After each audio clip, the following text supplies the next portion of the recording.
ಬೇಕೇ ಬೇಕು, ನ್ಯಾಯ ಬೇಕು, ಸೇವಾ ಖಾಯಮಾತಿ ಆಗಲೇಬೇಕು, ಆಗ್ಲೇಬೇಕು, ಆಗ್ಲೇಬೇಕು, ಸೇವಾ ಖಾಯಮಾತಿ ಆಗಲೇಬೇಕು, ಆಗ್ಲೇಬೇಕು, ಆಗ್ಲೇಬೇಕು, ಸೇವಾ ಖಾಯಮಾತಿ ಆಗಲೇಬೇಕು. We want Justice, we want justice, ಬೇಕೇ ಬೇಕು, ನ್ಯಾಯ ಬೇಕು, ಬೇಕೇ ಬೇಕು. ನ್ಯಾಯ ಬೇಕು. ಎಲ್ಲಿವರೆಗೂ ಹೋರಾಟ, ಗೆಲ್ಲುವವರೆಗೆ ಹೋರಾಟ, ಎಲ್ಲಿವರೆಗೆ ಹೋರಾಟ, ಗೆಲ್ಲುವವರೆಗೆ ಹೋರಾಟ. ಏನೇ ಬರಲಿ, ಒಗ್ಗಟ್ಟಿರಲಿ, ಏನೇ ಬರಲಿ, ಒಗ್ಗಟ್ಟಿರಲಿ. we want Justice, we want justice, ಬೇಕೇ ಬೇಕು. ನ್ಯಾಯ ಬೇಕು. ಇವತ್ತು 420 ಸರ್ಕಾರಿ ಪ್ರಥಮ ದರ್ಜೆ ಕಾಲೇಜುಗಳಲ್ಲಿ ಸರಿಸುಮಾರು 90ರಷ್ಟು ಏನಪ್ಪ ಅಂತಂದರೆ ಸರ್ಕಾರಿ ಪ್ರಥಮ ದರ್ಜೆ ಕಾಲೇಜುಗಳು ಅತಿಥಿ ಉಪನ್ಯಾಸಕರ ಮೇಲೆ ಅವಲಂಬನೆ ಆಗಿವೆ. ಇವತ್ತು ಸರ್ಕಾರ ಚಿಂತನೆ ಮಾಡಬೇಕಾಗಿದೆ. ಯಾಕಂದರೆ 20-21 ವರ್ಷಗಳವರೆಗೆ ಸುದೀರ್ಘವಾಗಿ ಅವರು ಕೊಟ್ಟಿರ್ತಕ್ಕಂಥ ಅಲ್ಪಾವಧಿ ವೇತನದಲ್ಲಿಯೇ ನಾವು ಸೇವೆಯನ್ನು ಮಾಡ್ತಾ ಬಂದಿದ್ದೀವಿ. ಆದರೆ ಸರ್ಕಾರಕ್ಕೆ ನಾವು ಸಾಕಷ್ಟು ಹಣವನ್ನು ಕೂಡ ಉಳಿತಾಯ ಮಾಡಿಕೊಟ್ಟಿದ್ದೀವಿ. ಆದರೆ ಸರ್ಕಾರ ಇವತ್ತು ಮನಸ್ಸು ಮಾಡಿದರೆ ನಮಗೇನಪ್ಪ ಅಂತಂದರೆ ಲಿಖಿತ ರೂಪದಲ್ಲಿ ಖಾಯಮಾತಿಯನ್ನು ಕೊಡಬೇಕು ಅಂತಕ್ಕಂಥದ್ದು.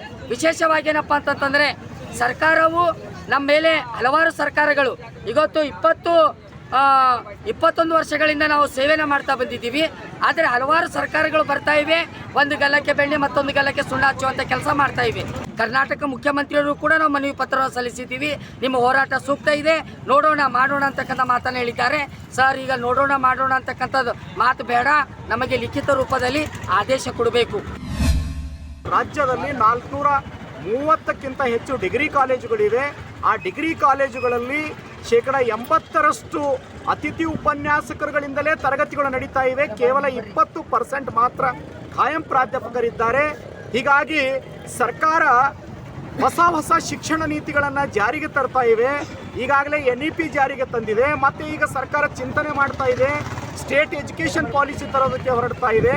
ಸ್ವಾಮಿ, ನೀವು ಇಷ್ಟೆಲ್ಲ ಎಜುಕೇಷನ್ ಪಾಲಿಸಿ ತರ್ತಾ ಇದ್ರಿ, ದೊಡ್ಡ ದೊಡ್ಡ ಕಟ್ಟಡಗಳನ್ನು ಕಟ್ತಾ ಇದ್ರಿ, ಮಕ್ಕಳಿಗೆ ಲ್ಯಾಪ್ಟಾಪ್ ಕೊಡ್ತಾ ಇದ್ರಿ, ಆ ಕಾಲೇಜುಗಳಲ್ಲಿ ಕೆಲಸ ಮಾಡ್ತಕ್ಕಂಥ ಶಿಕ್ಷಕರಿಗೆ ಒಂದಿಷ್ಟು ಒಳ್ಳೆ ಸಂಬಳ, ಒಂದಿಷ್ಟು ಭದ್ರತೆಯನ್ನು ಕೊಡೋದಕ್ಕೆ ಆಗೋದಿಲ್ಲ ಅಂದರೆ ನಿಮ್ಮ ಶಿಕ್ಷಣ ಅಭಿವೃದ್ಧಿ ಹೇಗಾಯ್ತದ? ಶಿಕ್ಷಣ ಮತ್ತು 80% ಜನ ಗೆಸ್ಟ್ ಫ್ಯಾಕಲ್ಟಿ ಇದ್ದಾರೆ. ಮತ್ತು 80% ಜನ ಗೆಸ್ಟ್ ಫ್ಯಾಕಲ್ಟಿ ಹೊರಗೆ ಬಂದಾಗ ಅಲ್ಲಿ ಸರ್ಕಾರಿ ಕಾಲೇಜುಗಳಲ್ಲಿ ಓದ್ತಕ್ಕಂಥ ಮಕ್ಕಳು ಯಾರು? ಕೂಲಿ ಕಾರ್ಮಿಕರ ಮಕ್ಕಳು, ಬಡವರ ಮಕ್ಕಳು, ಮಧ್ಯಮ ವರ್ಗದವರ ಮಕ್ಕಳು. ಆ ಮಕ್ಕಳ ಶಿಕ್ಷಣ ಸ್ಥಿತಿ ಹೇಗಾಗಬೇಕು? ಅತ್ಯಂತ ಕಡಿಮೆ ಸಂಬಳದಲ್ಲಿ ನಾವೆಲ್ಲ ದುಡಿದು ರಾಜ್ಯ ಸರ್ಕಾರಕ್ಕೆ ಸಾಕಷ್ಟು ಕೋಟ್ಯಾನು ಕೋಟಿ ರೂಪಾಯಿಗಳನ್ನು ಉಳಿಸಿದ್ದೀವಿ. ಅಧಿಕಾರದಲ್ಲಿದ್ದಾಗ ಒಂದು ಮಾತು, ವಿರೋಧ ಪಕ್ಷದಲ್ಲಿದ್ದಾಗ ಒಂದು ಮಾತು. ಈ ರೀತಿಯಾಗಿ ಇಂಥ ಸರ್ಕಾರಗಳಿಂದ ಇವತ್ತು ನಾವೆಲ್ಲ ಗೆಸ್ಟ್ ಫ್ಯಾಕಲ್ಟಿ ಇವತ್ತೆಲ್ಲ ಬೇಸತ್ತು ಹೋಗಿದ್ದೀವಿ. ಸರ್ಕಾರ ಏನಾದರೂ ಒಂದು ಈ ಅತಿಥಿ ಉಪನ್ಯಾಸಕರಿಗೆ ಒಳ್ಳೆಯದನ್ನು ಮಾಡಲೇಬೇಕು. ಸುಮಾರು ಸರ್ಕಾರ ತನ್ನ ಪ್ರಣಾಳಿಕೆಯಲ್ಲಿ ಹೇಳಿರುವ ಹಾಗೆ ನಾವು ಕಾಯ್ತಾ ಇದ್ದೀವಿ. ಇವತ್ತು ನಾಳೆನೋ ನಮ್ಮ ಒಂದು ಭವಿಷ್ಯದ ಬಗ್ಗೆ ಸರ್ಕಾರ ಬೋಲ್ಡ್ ಆಗಿರ್ತಕ್ಕಂಥ ಸ್ಟೆಪ್ಪನ್ನು ತಗೊಳ್ಬೋದು ಎಂತಕ್ಕಂತಹ ಒಂದು ಭರವಸೆಯಲ್ಲಿಯೇ ನಾವು ತರಗತಿಗಳನ್ನು ಇವತ್ತಿನವರೆಗೆ ತೆಗೆದುಕೊಳ್ತಾ ಇದ್ದೀವಿ. ಆದರೆ ಸರ್ಕಾರ ನಮಗೆ ಯಾವುದೇ ರೀತಿಯಾಗಿರ್ತಕ್ಕಂತಹ ಒಂದು ಲಿಖಿತ ರೂಪದ ಆದೇಶಗಳನ್ನು ಕೊಡ್ತಾ ಇಲ್ಲ, ಅಥವಾ ಲಿಖಿತ ರೂಪದಲ್ಲಿ ನಿಮಗೆ ಇಂಥದ್ದನ್ನು ಮಾಡ್ತೀವಿ ಅಂತಕ್ಕಂಥದ್ದನ್ನು ಹೇಳ್ತಾ ಇಲ್ಲ. ಕೇವಲ ಮೌಖಿಕವಾಗಿ ಹೇಳ್ತಾ ಇದೆ, ಲಿಖಿತವಾಗಿ ಯಾವುದೇ ರೀತಿಯಾಗಿರ್ತಕ್ಕಂಥ ಭರವಸೆಗಳು ಬರ್ತಾ ಇಲ್ಲ. ಸೊ ಹಾಗಾಗಿ ಎಲ್ಲಿಯವರೆಗೆ ಸರ್ಕಾರ ನಮ್ಮ ಖಾಯಮಾತಿಯನ್ನು ಮಾಡುವುದಿಲ್ಲವೋ ಅಲ್ಲಿಯವರೆಗೆ ನಾವು ತರಗತಿಗಳನ್ನು ಬಹಿಷ್ಕರಿಸಿ ಇದೇ ರೀತಿಯಾಗಿರ್ತಕ್ಕಂಥ ಹೋರಾಟವನ್ನು ಮಾಡ್ತೀವಿ.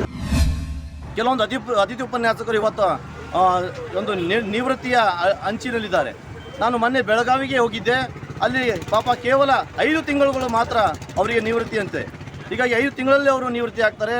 ತಾವು ಜೀವಮಾನದೊಳಗೆ ಅವ್ರು ಏನು ಸಾಧನೆ ಮಾಡಿದಂಗಾಯಿತು.